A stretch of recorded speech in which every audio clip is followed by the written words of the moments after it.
are we? Okay, anyway. Hi, everybody. Uncle Rich here for Who's Telling the Truth. Let's just start at the top again.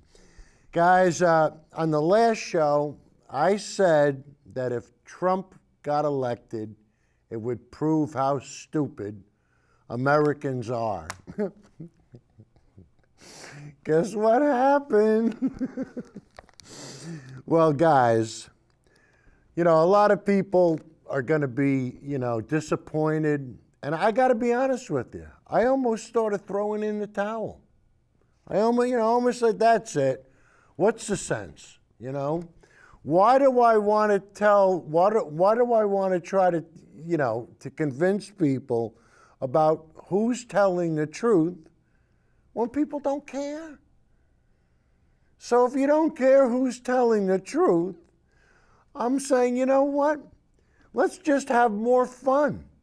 And I'll just change the name of the show to Trump-Capades. And we'll do a weekly show of Donnie and his escapades from his Trump Tower.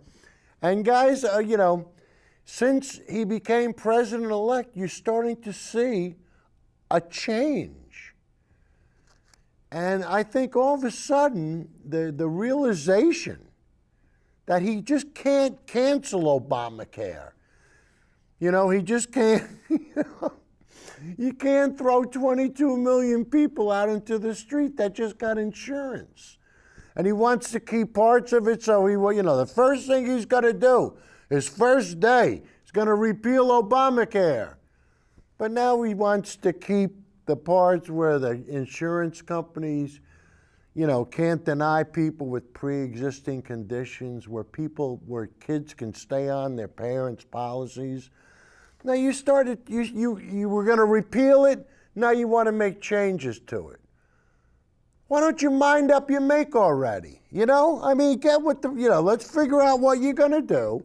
And at one point in time, Donnie said he was in favor of universal health care. Oh, man. Maybe there is a God. Maybe. He's going to drain the swamp, right? What's he going to fill it with? Crocodiles?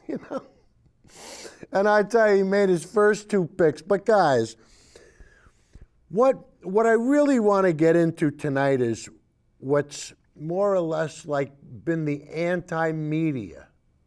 The people that don't want to fact check. And I think this is a responsibility. This is what brought me to the table, to try to find out who's telling the truth. And moving ahead in this show, we know the one thing that is beyond question is global warming. Now, Donald said it's a hoax. It's a Chinese hoax. Well, guys, your kid's future is nothing to joke about. It's that simple. We only have one planet. There's no planet B. We've been through this time and time again. So each week, what I want to do is I want to present Trump's shenanigans, and we're going to keep close tabs on him, and we're gonna hold his nose to the grindstone. And and the same thing we're going to do, we're going to keep his feet to the fire when it comes to global warming. Now, guys, Trump already said, he said, well, the COP21, the Paris Climate Agreement, we're going to scrap that. The first thing we're going to do, we're going to get rid of it. Donnie, guess what? They put a clause in where you can't back out for 4 years. The guys that wrote this agreement were smart enough to anticipate Republican shenanigans. So we're into this. And what's going to happen is the whole planet is going to benefit. And you're going to see. And it's going to be over 200 countries are involved in this. And everybody's going to contribute. And guys, it's going to work. But you know what? it ain't going to work if the most advanced country in the world doesn't show the rest of the world the way. Donnie, you want to build something? You want to put up walls? Don't put up walls. Put up windmills. And on tonight's show, guys, we're going to show you the first offshore wind farm in the United States. And it's not on paper. The turbines are in place. They're spinning. They're generating electricity. And it's a proven commodity. Now what's going to happen? And guys, there's no way of getting around this. Like Trump wants to bring back coal. Forget it. The price of gas is so cheap. If you gave coal to the power companies, they still couldn't burn it and make a profit. I mean, forget about it. But these guys don't understand that. They're so, they're so into the fossil fuels and making money and corporate America and the 1% and the Koch brothers. And nobody in this election ever mentioned the Koch brothers. Nobody. I mean, I think the Koch brothers were shocked that Trump got elected. But what they wanted to do is they wanted to go for the lower ticket. They wanted to try to keep the Senate and the House. And that's the swamp. Those are the politicians that are paid. And that's the swamp that Trump's going to drain. How's he going to drain it? And he's putting in all these lobbyists to help drain the swamp. And he says, well, I have to use them. They're the only thing that's available. And hey, stop with the nonsense, will you? All right, but guys, with the first clip tonight, we're going to show you Brian Stetler. And, when he talks about fact-checking the media, pay close attention. Because after this, we got a few stills we're going to go to. But Uncle Joey, you think after a while, and guys, when you get a chance, I want you to go on Uncle Joey's Facebook page, Things to Ponder. Tell him Uncle Rich sent you. And Uncle Joey's T-Billy Jihadists. He's been backing the Koch brothers since he was born. He just doesn't realize it. But we're going to show you.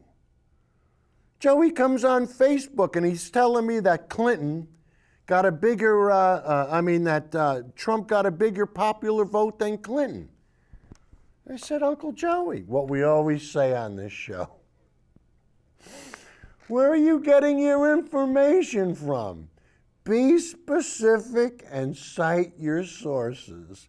And guys, we're going to show you his source. And when you look at it, you're going to go, it's sad. It's sad. I know you're going to feel sorry for Uncle Joey, but you know what? He's more than willfully ignorant. He's stupid. I love the guy, but he's stupid. And he wants to be. This is Uncle Joe. He refuses to. If it's not Republican, it's not real. The only thing that's real is what the Republican Party tells him, plain and simple. And he just does, and he refuses. He refuses to understand science. And this is why I want to stick to global warming. Because you can't fool the thermometer. And satellites can't be tricked, Satellites don't lie. Politicians do. All right, so now we're going to play the first clip. And this is about anti-media and fact-checking. So Judy, clip number 00, please. Welcome back to Reliable Sources. I'm Brian Stelter. As President-elect Donald Trump prepares to take power, journalists have a lot of questions about Trump and about our profession. Did fact-checking matter in this election? Did investigations matter? Did newspaper editorials matter? Did the accountability function of journalism matter at all? Well, yes, it did matter to some people, to some readers and viewers. But maybe something else mattered even more, something I would call anti-media. Breitbart is anti-media. Much of Fox News is anti-media. Fake news websites and some right-wing blogs are anti-media. These outlets provide a different audience with a different set of facts about the world. But too often what they're really selling are opinion and conspiracy theory masquerading as fact. These sites, these outlets, they present themselves as the opposite of traditional news sources, the antidote to mainstream media. Andrew Golis of Vox recently said Facebook feeds into this sense of unreality. I like to call it choose your own news, but whatever you call it, a lot of the arguments we're having right now as a country are a result of this media versus anti-media clash. In the coming months, I hope researchers will hone in on how anti-media persuaded voters in this election, because today I cannot sit here and tell you that I have all the answers or even many of the answers. But I do know that all journalists, all real journalists, have a responsibility to the truth, and it is not elitist to value the truth. The truth is not in a bubble. It is not elitist to reject conspiracy theories or fact-check obvious falsehoods. It should be done equally. But truth is the word we can keep coming back to. Don't cower before the truth. Don't tell half-truths. Don't shade the truth. Don't fear the truth. And then we can focus on the other T word, trust. Winning back the trust of people who right now prefer anti-media.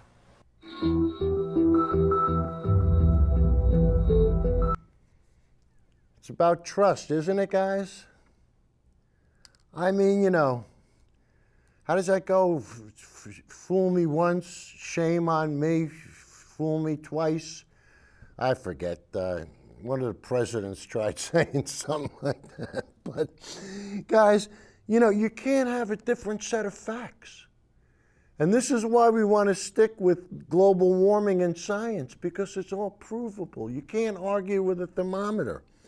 But, you know, like Brian Stetler said, you know, people tend to choose their own news. And what happens is they hear something and they go to look it up. And where do they look it up? Like, where would Uncle Joey go to look up something?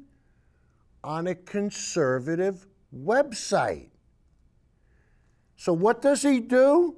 And guys, we're going to show you. Now, Uncle Joey on Facebook sent me this, and he said, see this, Rich? I knew Trump was going to take the popular vote. So, Judy, let's have still number 01, please. No. We're looking for we're doing the stills, Judy.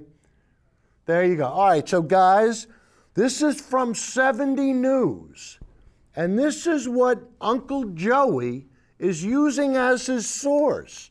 And if we read the top of it, final election, 216 numbers, Trump won both popular, and it's hard for me to see, 62.9 million, and electoral college votes, guys, I can't read it, I'm too far away. But anyway, you can see that it plainly says that Trump won the popular vote. All right, Judy, let's go to the next still number 2, please. All right, guys, now I'm going to read this. And it might be a little hard to see on your TV, but update. Anyone asking where I got the figures, it was from Twitter posts. Knowing the Democratic media have been dragging their liberal feet giving Michigan to Trump, finally they did, with Arizona finally declared 2 days ago, Trump now has the 309, except for the Twitter posts. The popular vote numbers still need to be updated in Wikipedia or Main Street media, which may take another few days. All right, so Judy, come back to me now. So guys, if Joey would have read this before he posted it, he would have said, wait a minute. This bozo is getting his facts from a Twitter account, and I'm reposting it to Uncle Rich to try to trick him? You know, Joe, I said to Joe, Do you realize that people can read the stuff that you put up? I mean, and if you read his comments, you'd say, Joe, you know, why are you shooting yourself in the foot? Guys, it's for one reason. He's one of the simple folk. Oh, and guys, I got kicked off of Facebook again, and that's the reason why I called somebody a simple folk who needed an education.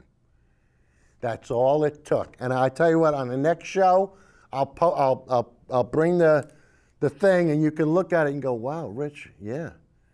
Well, what happens is you get some of these climate deniers, I make them look stupid, and then they get mad and they complain. All right, but anyway, we're going to go to the last still now.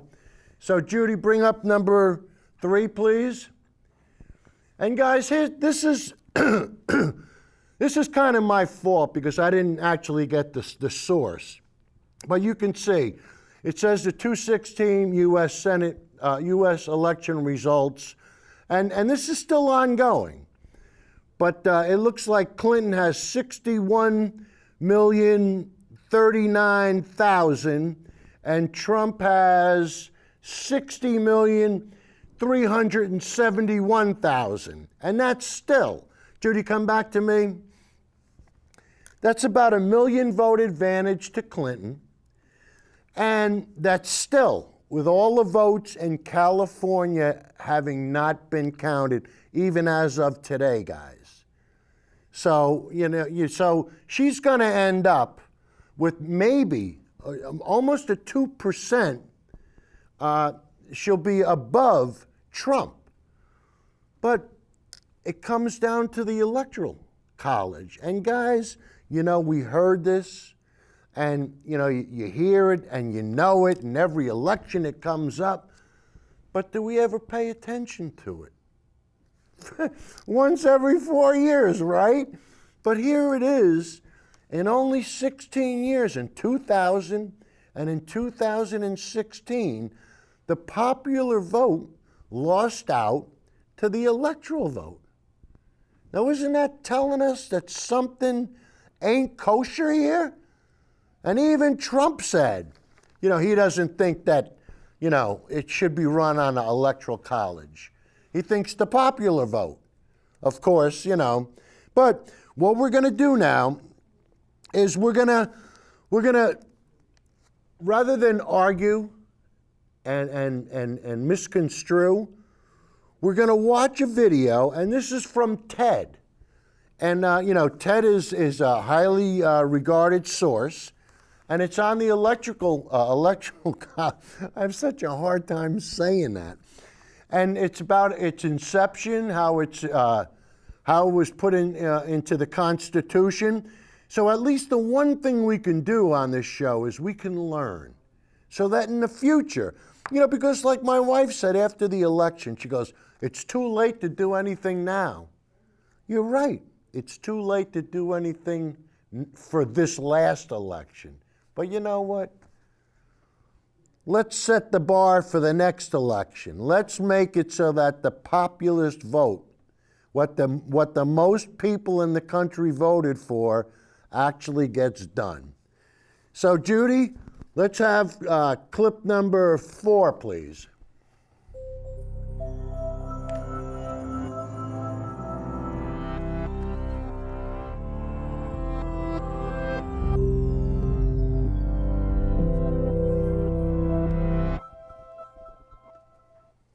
Most people have heard of the Electoral College during presidential election years. But what exactly is the Electoral College? Simply said, it is a group of people appointed by each state who formally elect the president and vice president of the United States. To understand how this process began and how it continues today, we can look at the Constitution of the United States. Article 2, Section 1, Clause 2 of the Constitution. It specifies how many electors each state is entitled to have. Since 1964, there have been 538 electors in each presidential election. How did they decide on the number 538? Well, the number of electors is equal to the total voting membership of the United States Congress, 435 representatives plus 100 senators and 3 electors from the District of Columbia. Essentially, the Democratic candidate and Republican candidate are each trying to add up the electors in every state so that they surpass 270 electoral votes, or just over half of 538 votes, and win the presidency.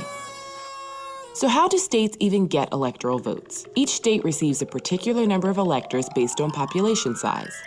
The census is conducted every 10 years, so every time the census happens, states might gain or lose a few electoral votes. Let's say you're a voter in California, a state with 55 electoral votes.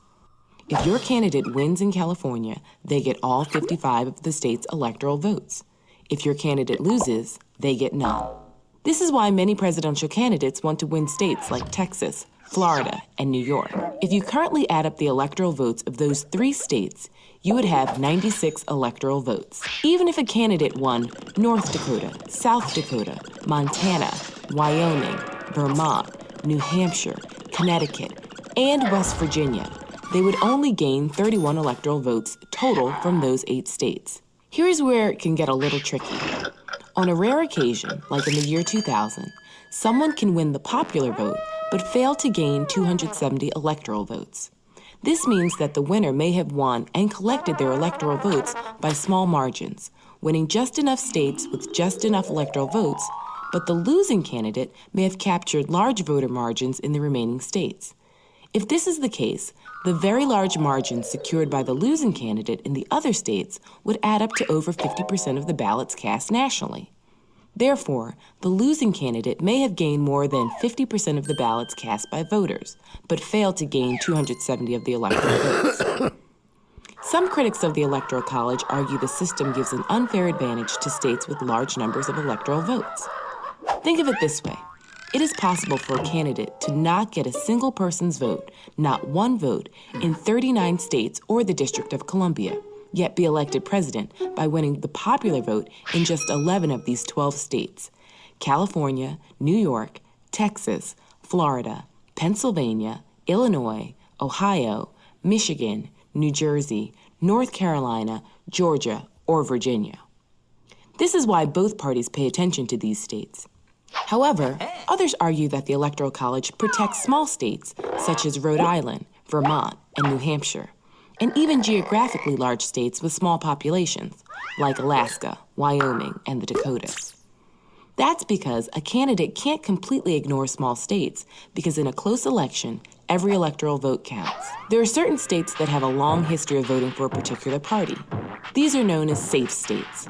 For the past 4 election cycles, in 1996, 2000, 2004, and 2008, Democrats could count on states like Oregon, Maryland, Michigan, and Massachusetts, whereas the Republicans could count on states like Mississippi, Alabama, Kansas, and Idaho. States that are teetering between parties are called swing states. In the past 4 election cycles, Ohio and Florida have been swing states, twice providing electoral votes for a Democratic candidate and twice providing electoral votes for a Republican candidate. Think about it. Do you live in a safe state? If so, is it a Democratic or Republican safe state?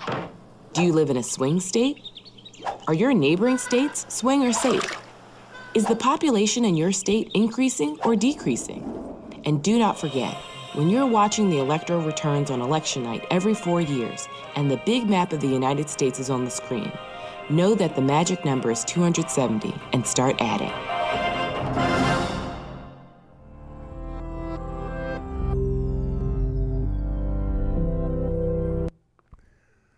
Guys, if you're a little confused, don't be. I mean, it's complicated, and it really takes time. And this is what this is what it seems the Republican Party wants to achieve. Complication, you know what I mean? Confusion, doubt, so that why? I don't know why they do half the stuff they do, but, now we're gonna, but before we do that, there is one thing I wanted to say. That was a clip from TED. And guys, anytime you see something from TED, usually it's very reputable. I mean, You know, a lot of Lawrence Krauss's lectures have been on TED. They try to keep everything down to under 18 minutes, like I've seen Elon Musk. I mean, a lot of, you know, good, short, hard-hitting, good, verifiable stuff, you know, put out by some of the brightest people in the country. And just for the hell of it, you know, a lot of people, you would say, well, what does TED stand for, you know? Well, guys, I'm going to give you the answer, so in case you ever get on Jeopardy, here it is. TED stands for Technology, Entertainment, Design. I thought it was going to be technology, education, you know, but I didn't, you know, well, look at ESPN. How many people really know what ESPN stands for? Entertainment Sports Production Network. But who would, that doesn't seem to make, hey, but you know what? Doesn't matter. We all know what ESPN is, right? All right, now is when we start to have the fun. Because we're going to show you, we're going to give you an introduction into Trump University. And we're going to show you the Donald himself trying to hose the simpel-folk and sell them a future. And guys, I heard this number, and it was hard for me to accept. But from what I understand, Trump University brought in almost $40 million. $40 million? Is that possible? Could there be that many stupid people in this country? All right, guys. So here's Intro to Trump University. Jody, clip 5, please.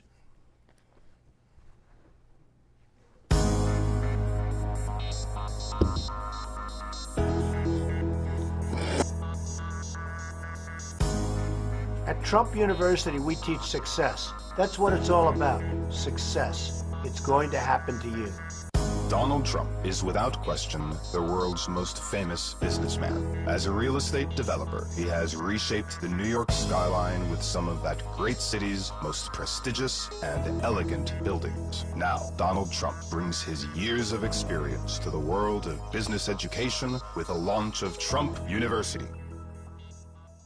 If you're going to achieve anything, you have to take action. And action is what Trump University is all about. But action is just a small part of Trump University. Trump University is about knowledge, about a lot of different things. Above all, it's about how to become successful. We're going to have professors and adjunct professors that are absolutely terrific people, terrific brains, successful. We are going to have the best of the best. And honestly, if you don't learn from them, if you don't learn from me, if you don't learn from the people that we're going to be putting forward, and these are all people that are hand-picked by me, then you're just not going to make it in terms of the world of success. I think the biggest step towards success is going to be sign up at Trump University. We're going to teach you about business. We're going to teach you better than the business schools are going to teach you. And I went to the best business school. We're going to teach you better. It's going to be a shorter process. It's not going to involve years and years of your life. It's going to be less expensive. And I think it's going to be a better education. And it's going to be what you need to know. So we're going to teach you business. We're going to teach you life. We're going to teach you salesmanship. We're going to teach you what you need to know. And we're going to also make sure that no matter what you do, as I said before, you're going to love it. Because if you don't love it, it's never, ever going to work.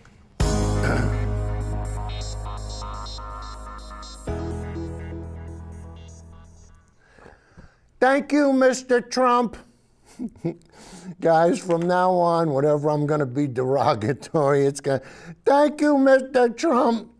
You know, I used to listen to Imus in the morning, and this, I'm going way back. And one of the comedians on Imus always used to do the, he used to impersonate, Mike Tyson.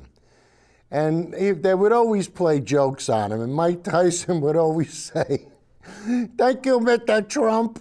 So Whenever you hear me say, thank you, Mr. Trump, you know I'm being derogatory. But guys, let's find out, is Trump University a fraud? I mean, really, think now, this is where I got the $40 million figure from. So this is a clip from CNN. So Judy, let's have number 6, please.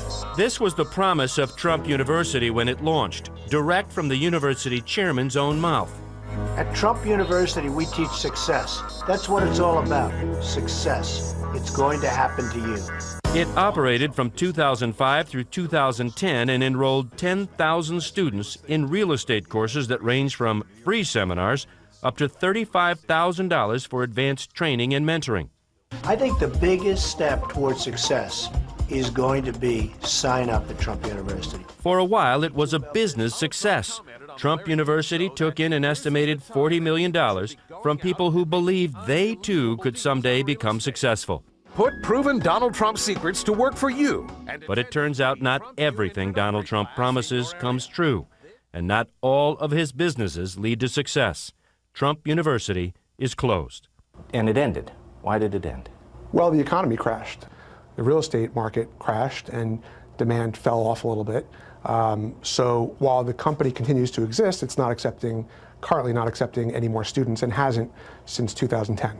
Alan Garten is Donald Trump's attorney. He's defending the school from 3 separate lawsuits, 2 class action lawsuits filed in California and 1 filed by New York Attorney General Eric Schneiderman, who took his case to CNN's New Day just days after filing his lawsuit in 2013. And we started looking at Trump University and discovered that it was a classic bait and switch scheme. It was a scam, starting with the fact that it was not a university. They promised they were going to teach people with hand-picked experts by Donald Trump. The teachers were neither hand-picked nor experts.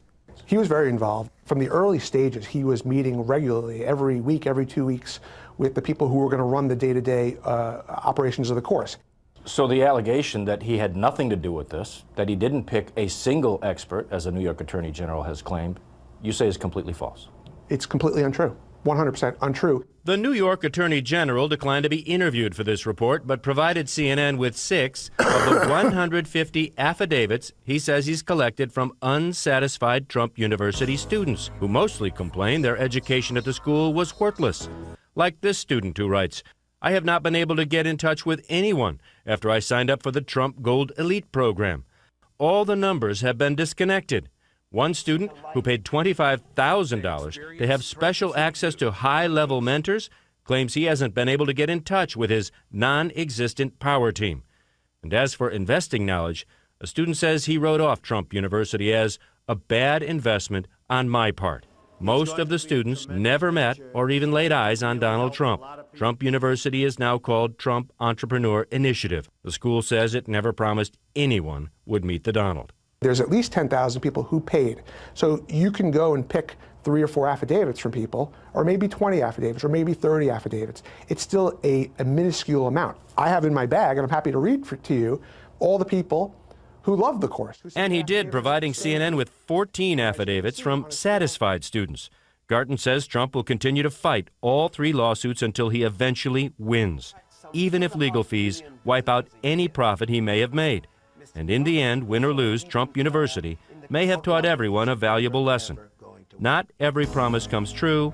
Not everyone, even students of Donald Trump, will become a success. And I bet the first person who would tell you that is Donald Trump. Absolutely. You got to work hard. You got to know what you're doing. You got to outfox a lot of different people. He must know in his heart, a lot of these suckers in this room don't have what it takes to do what I did. Well, I don't think the way he views it.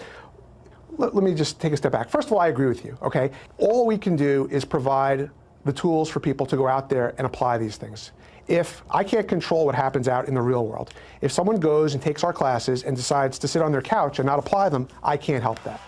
In the real world, Trump has just won another court battle. A California judge has just made it harder for former students of Trump University to get any money back in damages, even if those students can eventually prove the school was just one big fraud. And so far, Trump is winning. Drew, these cases have been dragging on and on and on. Any sense when it will all be decided? And it's been going on a long time, John. Lots of legal maneuvering. Trump's legal team has been able to whittle away at how many people could actually sue for damages, how they would be able to prove damages. But the heart of the case, the merits, have yet to be decided. And at this point, John, it doesn't seem like it's going to happen very soon at all. So Donald Trump is the front runner on the Republican side. How will this affect the campaign? Can he fight the case at the same time as trying to become president? What happens if he does become president?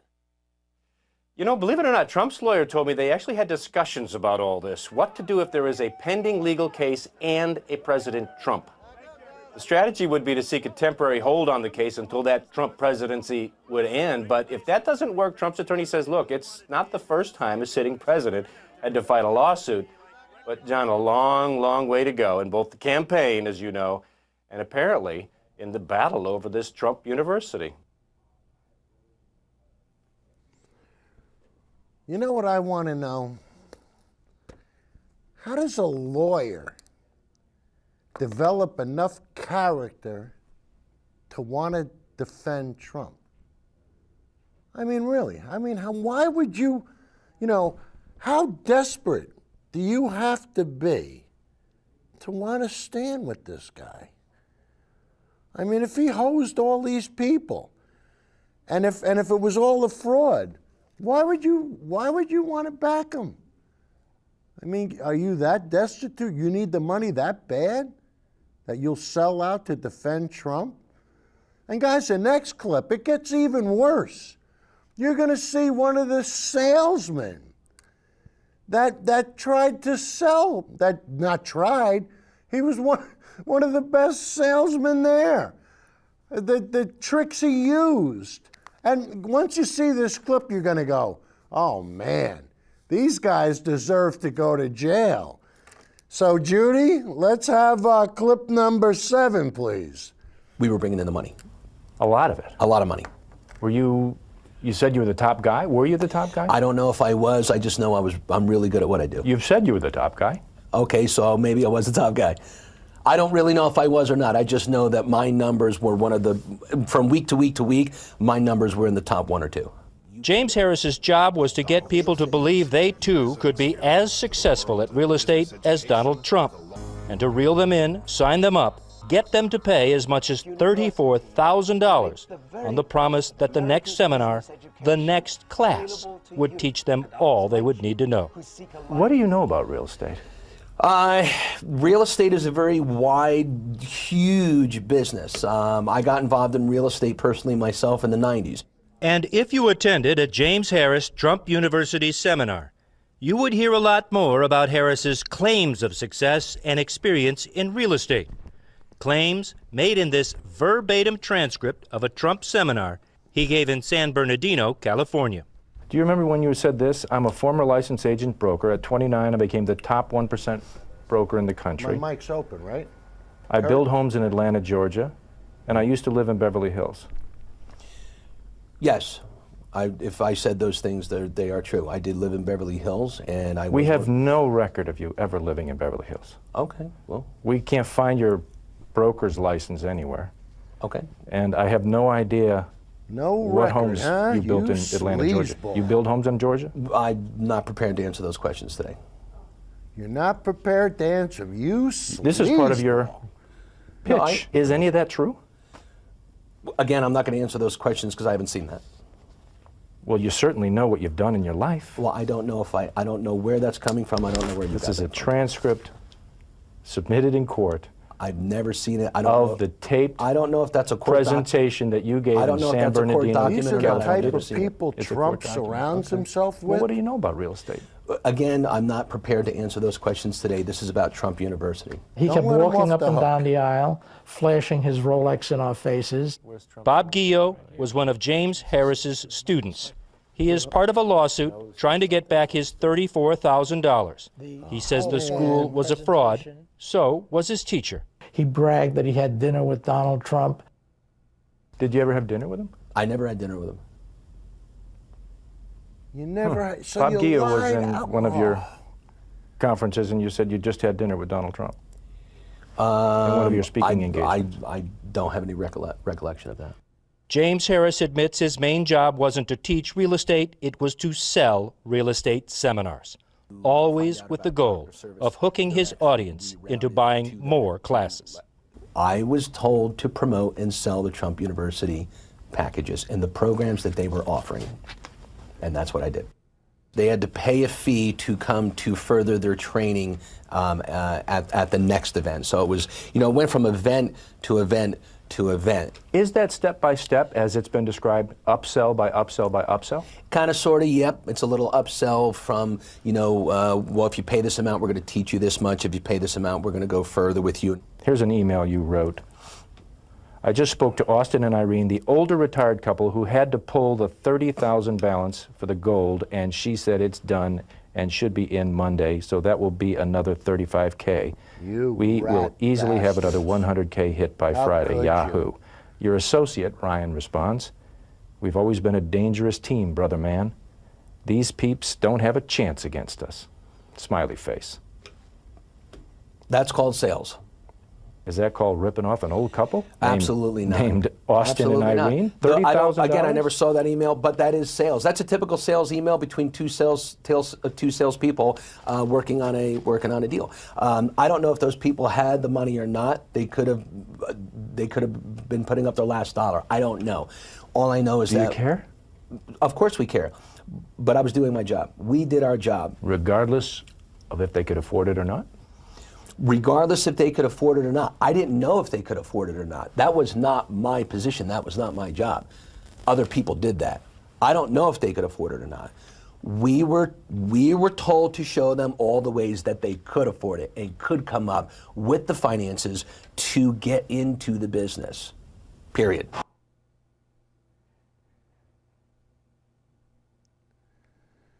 You guys just watched the face of evil. I mean, what could you possibly say to that guy? I mean, what a low-rent scumbag. And I'm sorry to use that language, but that's the only language I can come up with. Could you imagine fleecing an old retired couple out of their savings, their retirement? You want to take advantage of people? This is what Trump wants? This is what he wanted you to do? And you did it? And you didn't have a conscience? Holy mackerel. I know, Uncle Joey, this is fine in your book, right? This crap floats in your toilet, right, Joe? This is all fine with you, right? This doesn't bother you one bit. Now, the next clip we're going to play is going to show you one of the students and what she went through. And if you think I'm getting mad, sure. I get mad when I see old ladies get beat up by punks. I get mad when I see people kicking dogs. I get mad when people aren't nice to other people. What do you want me to do? Be happy? All right, the next clip is from a student, and you're going to feel her frustration. So, Judy, clip number 8, please. So you're a former Trump University student. Do you believe that it was a fraud, as the Attorney General has said? Absolutely. No doubt in my mind. So just as the New York Attorney General has said, you believe that it was a fraud. There were several... I do believe. There were several different packages. You want to talk more about that, about why? Yes. First of all, I signed up for the 3-day introductory seminar at $14.95, and we were told if by the end of the first day that we didn't want to stay for the 3 days, we could have our money refunded. I asked the instructor a lot of direct questions. They completely evaded answering them, so I started getting upset, feeling that this was not an actual learning seminar, but maybe just an upselling seminar. I tried to get my money back, and two other instructors were brought over and basically cornered me, telling me that I just didn't understand the material. I was confused. It's overwhelming. It's real estate. After all, I'm a newbie. If I just stay for 3 days, you know, everything will become clear. So I had a very hard time from the get-go trying to get my money back. Okay, so $1,495 we're talking about, right? Okay. That was the initial seminar, That's not yes. chump change. It's a pretty good chunk of money. So you eventually tried, as you said, to cancel your agreement and try to get your money back, and you fought it. How did that play out? Well, what happened after that is I didn't receive my money back from the first day seminar, and they had gotten all of our financial information in the first day of the seminar. They, under the guise of working with us to achieve our real estate goals, we were going to become part of the Trump family.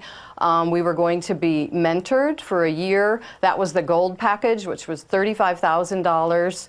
I didn't sign up for it by the end of the 3 days. However, I was contacted continuously after the seminar. This is the one this is the gold package, which is $34,995, which is basically $35,000, as you said. What kind of people were signing up for that $35,000 package?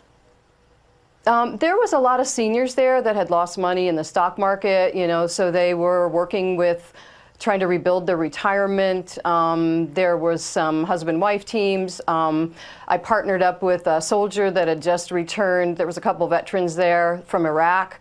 He had gotten blown up in a tanker. He was on an honorable discharge, and he was trying to rebuild his life. How were they paying for this? He wrote a check, and later the veterans' lawyers were able to help him with his case. Yeah, and so how were the other people paying for it? Were they just paying for it flat out? Were these people these weren't wealthy people, were they? No, what they did was really pressure people. The mentors singled out the people that they saw from the financial statements had available credit lines, because we filled out our checking, our savings, our credit cards, and our credit limits and our balances. And so the second day of the seminar, the mentors that we were supposed to be working with actually took us outside of the room privately to help us work on our real estate goals, and basically had really pressured people into calling their credit card companies to up their credit limits so that they could pay for these seminars. Can you imagine calling a credit card company to up your credit limit so you could take the money from these simple folk? I mean, these are people that trust them. These are people that put their faith into Donald. And what did he do? He stiffed them. What is he going to do to the country? Hey, you know what? I'm going to give him the benefit of the doubt for now. But I'm not going to give him the benefit of the doubt when it comes to global warming. And I'm not going to let him get away with any of the nonsense that he claims is a hoax. And guys, the next clip is going to be Trump's position on global warming and what he wants to do. And the timing on this video is a little bit off. The voice synchronization is a little bit off, so just be patient with me. But it's more important that you hear Trump's positions and what he wants to do and how he wants to destroy the planet. So, Judy, let's have clip number 9. On energy and environment issues, President-elect Donald Trump appears likely to spend the next 4 years working to unravel the agenda President Barack Obama has put together. How could Donald Trump chart a new course? Here are 3 aspects. 1. Regulation. Most of the action out of the gate could involve rolling back regulations. Here is my 100-day action plan. We're going to rescind all the job-destroying Obama executive actions.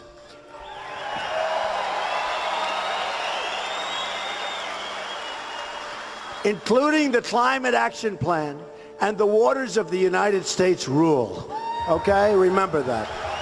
Mr. Obama's climate rule cutting power plant carbon emissions is already facing a legal challenge that's almost certain to reach the Supreme Court.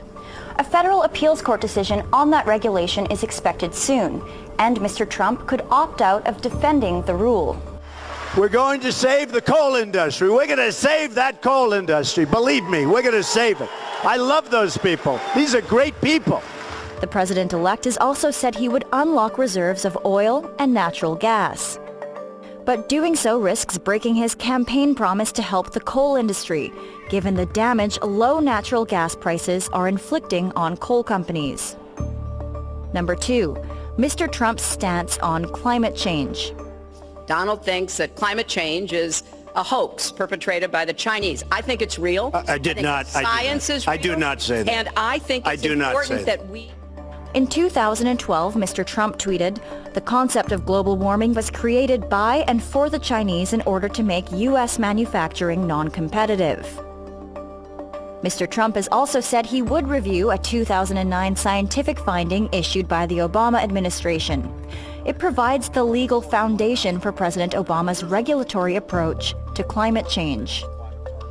Such a move by Mr. Trump would surely be challenged in court and likely lose. Mr. Trump has taken steps that could lead to translating his views on climate change into policy.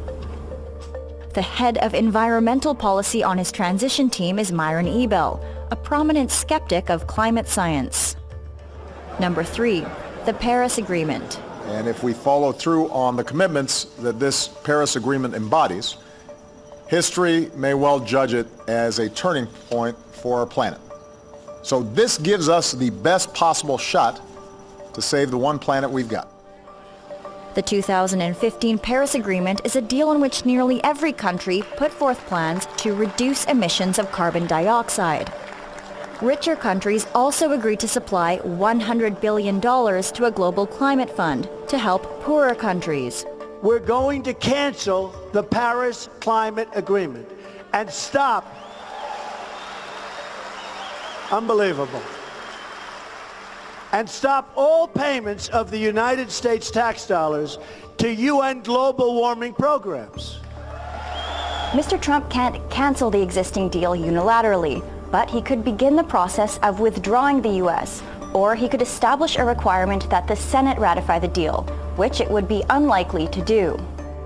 The United Nations will count on the new administration to strengthen the bonds of international cooperation as we strive together to uphold the shared ideals, combat climate change, advance human rights, promote mutual understanding, and implement the Sustainable Development Goals.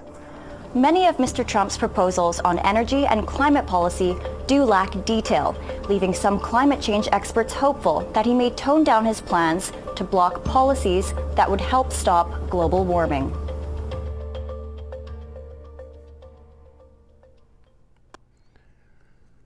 Guys, you know, you can't destroy the planet you live on because you want to keep burning fossil fuels. I mean, come on. I mean, it's really simple. And, you know, I don't think Trump really understands. I think he watches Fox News too much. He's been so brainwashed from listening to them that he really doesn't know what's going on. But we're going to teach him. We're going to hold his feet to the fire. And guys, the next clip is just the first piece of the puzzle. This is going to be the first wind farm that's been built, the offshore wind farm in the United States. This is in Block Island. So Judy, let's have clip 10, please.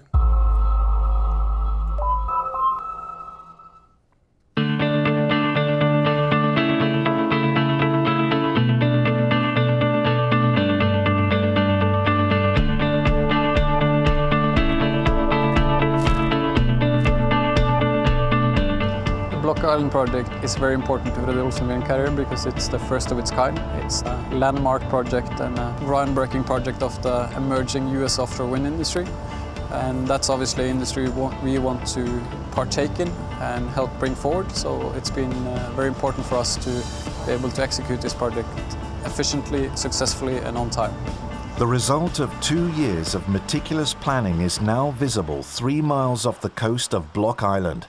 The Deepwater Wind Project is the first offshore wind farm in American history and will generate clean, renewable energy to more than 17,000 homes in Rhode Island. How much time are we going to have after this? I think the reason both Fred Olsen Windcarrier and also Global Wind Service was selected for this project was a combination of our general experience with the offshore wind industry. By the time we signed this contract, we had a number of successful projects behind us. The Fred Olsen companies have a long history in the maritime and offshore industry. With more than 165 years of experience, it quickly gained a reputation for quality and reliability when entering the offshore wind industry. The final leg of this landmark project began in Esbjerg, Denmark, where 5 transport grillages were loaded on board our installation vessel, Brave Tern. The jack-up vessel has a crane capacity of 800 tons and can carry a payload of up to 7,600 tons. It requires careful planning and a steady hand to place the load correctly on deck. Experience is important in any type of construction industry, but in offshore in particular, I think, because doing the job offshore, you're far from assistance and help if anything happens. Everything is more expensive because of the actual physical location, so you have to get things right the first time around. And that's why good planning and to be able to actually execute according to plan is very important in the offshore wind industry. From Denmark, Brave Tern made its way to Saint-Nazaire in France, where the 5 GE Halliard 150 6-megawatt nacelles were loaded. We had to load components which weight was around 450 tons. We had to do it very slow and careful, because during the loading operations, the vessel may not bend more than 1 degree over the side. We have very powerful and sophisticated propulsion system. We can maneuver this vessel very.